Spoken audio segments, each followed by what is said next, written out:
This is a CNBC article by Amelia Lucas about Taco Bell. So restaurants are adjusting to I got a gnat in my face. Restaurants are adjusting to the new pandemic crap, and they're thinking long term now. Taco Bell has reported second quarter earnings, and it served an additional 4.8 million cars through their drive-through lanes compared to a year earlier, even as their same-store sales have declined 8%. So you can see, obviously, the behavior is shifting, and they understand that. So they are redesigning their restaurants in light of our plague-filled future. They clearly think it's going to last. And so they're redesigning the restaurants. The new format includes 2 drive-through lanes. One is devoted to mobile orders. It includes pickup shelves, so you can order online, which I do all the time, and then go to the store and pick it up, and just walk into the store, grab your order off the shelf, and go. And then curbside pickup, which is out to you. So they've got parking spots devoted for curbside pickup.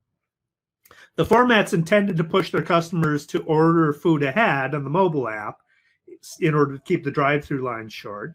There are going to be 2 company-owned, so there are franchises of Taco Bell's, obviously, 2 company-owned locations that will use the new design. They're expected to open in the first 3 months of next year.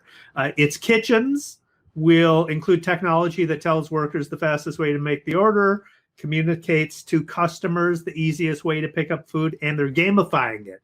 So customers who choose the suggested method for picking up foods will get more points for their Taco Bell loyalty program. I obviously will not be able to take advantage of that because I will never eat a Taco Bell. But I was waiting for that. Like, food is horrible. It is, but it is an indication of what the restaurant industry is dealing with and understanding. You know, they do the research, they make their decisions based on sound data. They anticipate that this is not going away anytime soon, so they're reconfiguring their businesses to accommodate the new abnormal. Well, equally so, I live in New York City and we don't have cars. And so there are pickup windows at restaurants, but there are tables in the street. They're under like awning type things. But who's going to do that in December and January and February?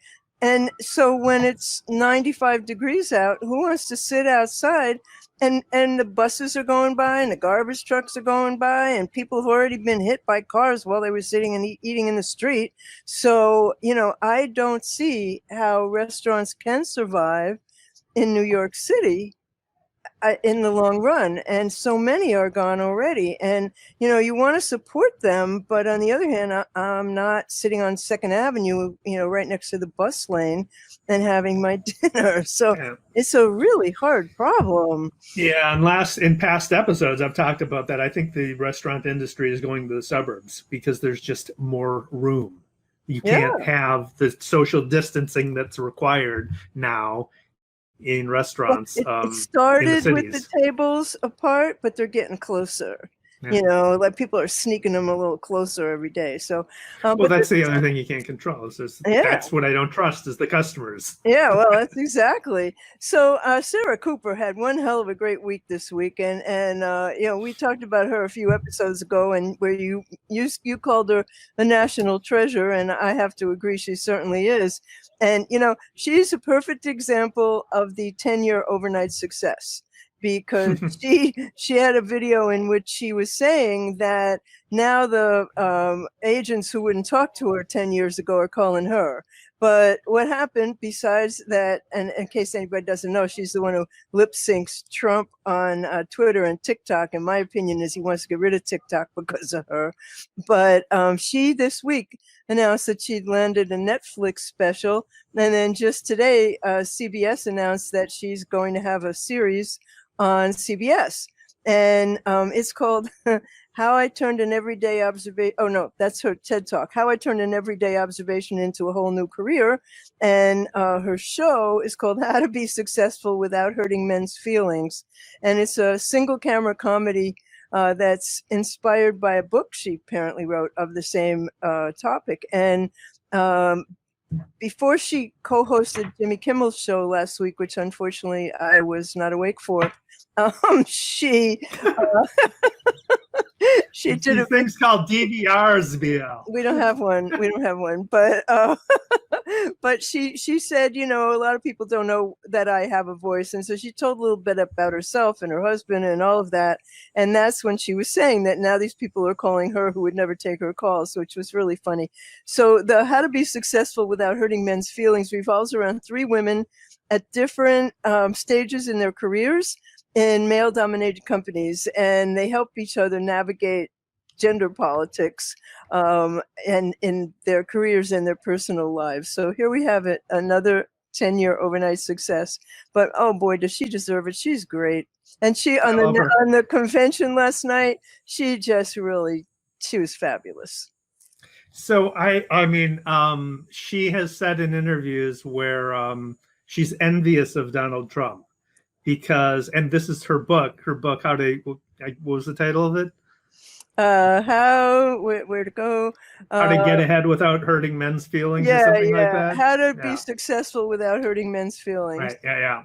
So she's envious of people like Donald Trump who can know absolutely zero about anything and bullshit their way through life, which is exactly what Trump has done. But it's common in computers, in corporations and stuff, and so she's clearly been in those situations where it'd be nice. I've sat in the room with people who use buzzwords and it's clear they don't know what the fuck they're talking about, but they're just breezing through as if with confidence galore. And you haven't been a woman sitting in that room where you say something and then a man repeats what you said, taking it as his own idea. And everybody tells him what a great idea he had.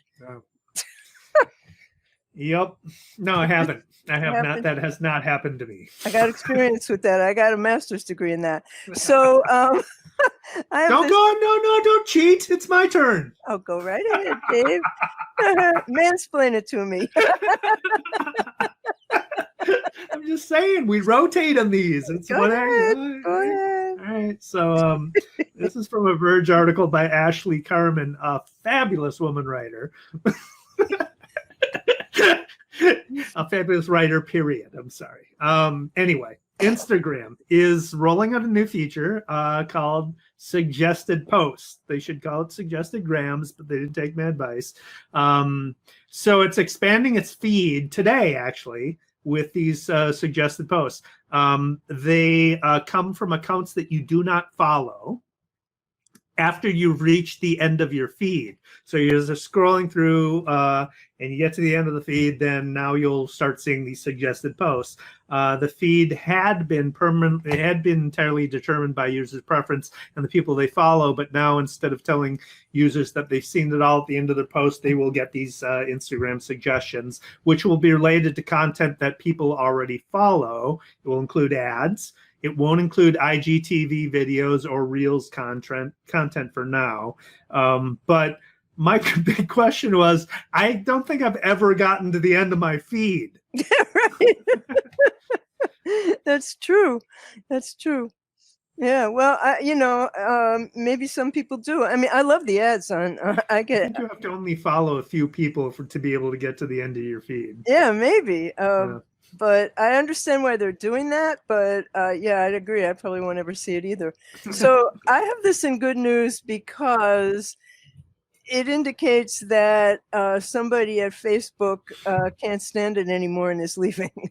So today, Facebook CMO Anthony Lucio announced that he's leaving Facebook. And he said that he has the desire to dedicate 100% of his time to diversity and inclusion efforts in the marketing and advertising industries, which apparently can't happen at Facebook. So this is from an Ad Age article by Garrett Sloan. And it indicates that Facebook's toxic environment is not one that stimulates diversity. And Lucio had the good conscience, which a lot of people don't seem to have, to walk away from it. So perhaps this is going to force Facebook to replace him with a black CMO, is what a lot of people are saying. And at the very least, they need somebody with some civil rights experience to fill this slot. But groups behind the ad boycott, have made the demand that Facebook hire a black executive with strong civil rights experience. Facebook declined to comment on whether or not its new CMO would fit that criteria, but Facebook's trying to dig itself out of this huge public downward spiral that it's been in. And, it's often framed as a dangerous company by its critics, and who are worried about the effects that the Facebook has on social discourse.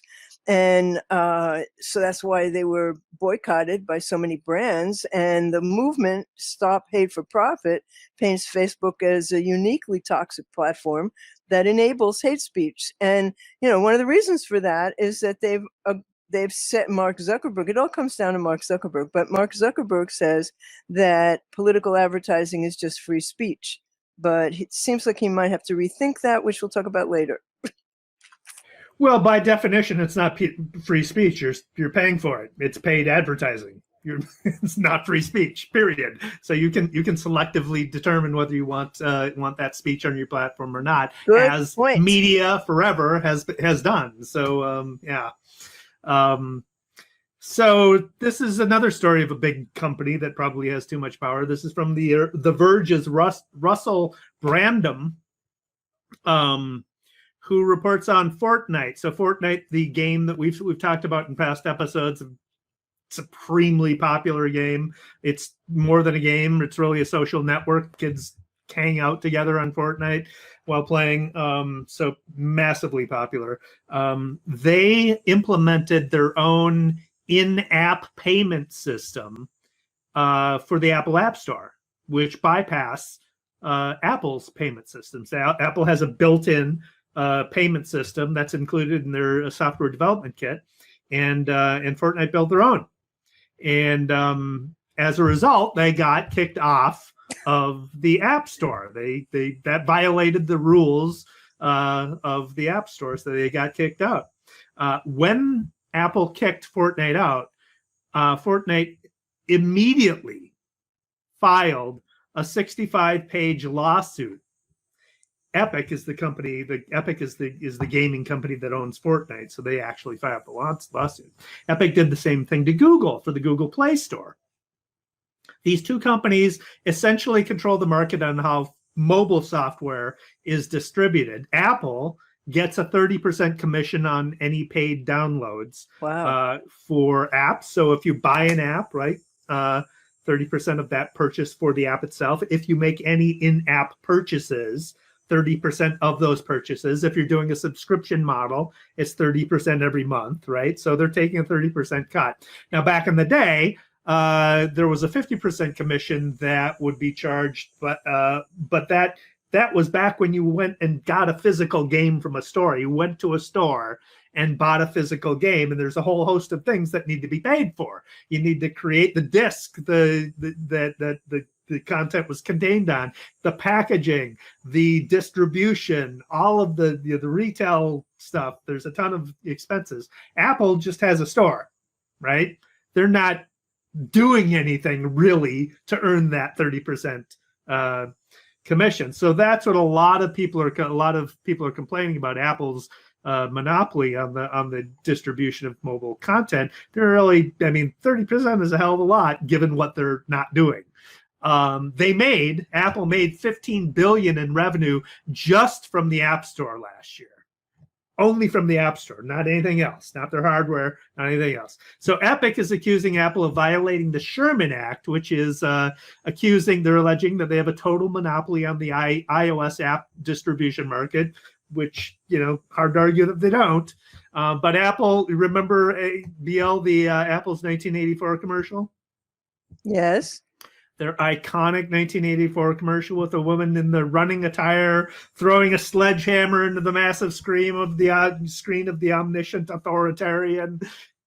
riffing off George Orwell. So Epic, along with the lawsuit, they accompanied a brilliant cause marketing video that parodies the Apple 1984 commercial. There's a menacing Apple head with a chunk bitten out of its side on the screen. The power is ours and ours alone. And the scared audience watching. And then in walks the Fortnite character, comes into the hall wearing a rainbow shirt and carrying a unicorn axe, which she tosses at the Apple head and shatters the screen. So it's a complete parody of the Apple 1984 commercial. It closes with hashtag free Fortnite. And that video has accumulated since August 13, 5.5 million views. That's 4,056 views per hour, 255,000 likes, 61,800 comments, and 10,000 social shares. So they're getting some headway on this. But there's a lot of other tech companies that are rooting for Fortnite, Spotify among them, because Apple has that monopoly basically. Well, I mean, on the other hand, a lot of app developers became very wealthy because they were able to be on the Apple platform. So there really is another side to this. And I don't know exactly. I guess what they're saying is that they don't want Apple to take the money directly, but Apple has every right to take a percentage. So you're pro monopoly? Is that what I'm hearing? I'm pro Apple. I think that what they've done is they've given a lot of small companies the opportunity to reach a huge audience. That is what Apple would say. But I don't think there's any argument. Yeah, I don't know how you get around the fact that they are a monopoly. They are. If you want to get on iPhones, you have to go through Apple and you have to accept their 30%. What's wrong with that? Monopolies are wrong. It is the Sherman Act. That's what's wrong with it. So go somewhere else. You can't if it's a monopoly. That's the whole point. Okay, well, we could argue about this for a while, but I think there's more than one side to this story. Well, there is. You just told it, so. Yeah. Okay. So this is kind of fun. Anything that makes fun of Trump is kind of fun. The other day, on the 100th anniversary of women getting the right to vote, Trump said he was going to pardon Susan B. Anthony because she'd been arrested. So this is from an NPR story by Nita Ulaby, and who has a wonderful Twitter handle, Ula Beast. But anyway, so the Susan B. Anthony Museum rejected Trump's pardon of Susan B. Anthony because she was proud of being arrested and the role that she played being a suffragette, and she wouldn't have wanted to be pardoned, according to all the historians who looked at it. So they sent a letter. Objection, Mr. President. Susan B. Anthony must decline your offer of a pardon, said Deborah Hughes, the executive director of the museum. Hughes pointed to Anthony's support of sex education, fair labor practices, excellent public education, equal pay for equal work, and elimination of all forms of discrimination. And she suggested that if Trump wanted to honor Susan B. Anthony, that he should take a clear stance against voter suppression and advocate for human rights for all. I think that was beautiful. Yeah, the thing with Trump is you scratch him and you get the other side. It's like he doesn't understand at all anything that getting arrested for that cause is a badge of honor. Exactly. I wear proudly. Exactly. Yeah. Exactly. But it was also, another smokescreen for whatever, heinous thing he'd done the day before. And he does these things to get media attention away from whatever the real issues are. So that's the other thing is whenever the media reports on these things, what they close with is, but he's doing this just to get attention. And right. Then, well, you just gave it to him. Right, exactly. Exactly. There's a Dr. Fauci bobblehead. And yes. It's him wearing a mask, of course, and it's him throwing out the national first pitch, which he was so Oh terrible no, at. they should not have done the bobblehead for that. And it Actually, comes. it's kind of appropriate though, because if you're trying to throw out the first pitch and your head is bobbling around, you're probably You not probably gonna won't be do very it, right? Yep. And he's adorable. But you get it at a site called foco.com, and I'll put a link in there. And Bill Murray. I was going to say Eddie Murray. Bill Murray is kind of an iconic American in many ways, right? He's been with us for a long time, Ghostbusters, and yeah, he's just like in a lot of cultural moments. Saturday Night Live, Ghostbusters, Groundhog's Day. Yeah. So seems entirely appropriate that he be put in different iconic situations. So this is from a Metropolitan Museum post by Sarah Barnes. There is a Redditor named Eddie Turgo, I think is how you pronounce it, who has created a series of images that reimagines famous artworks with Bill Murray in the artwork, Bill Murray's face in the artwork. So there's Gilbert Stuart's famous portrait of George Washington with Bill Murray's face. And you can actually picture it right now, can't you? There's Grant Wood's American Gothic, which is fabulous. There's a Van Gogh self-portrait. There's a Rembrandt self-portrait. There's the Uncle Sam I Want You poster. And I was waiting for it as I was scrolling through the page. I'm like, oh man, they got to have this one. And of course they did. Whistler's mother. So we will include that in the show notes. So I've got this is called CrowdTangle Link Checker. This is from a Next Web article by Yaron Yitzhak. CrowdTangle is a Facebook-owned social media monitoring tool. And the CrowdTangle team has released a Google Chrome extension called CrowdTangle Link Checker. So you install it. You need to log into your Facebook account in order to get access to the data.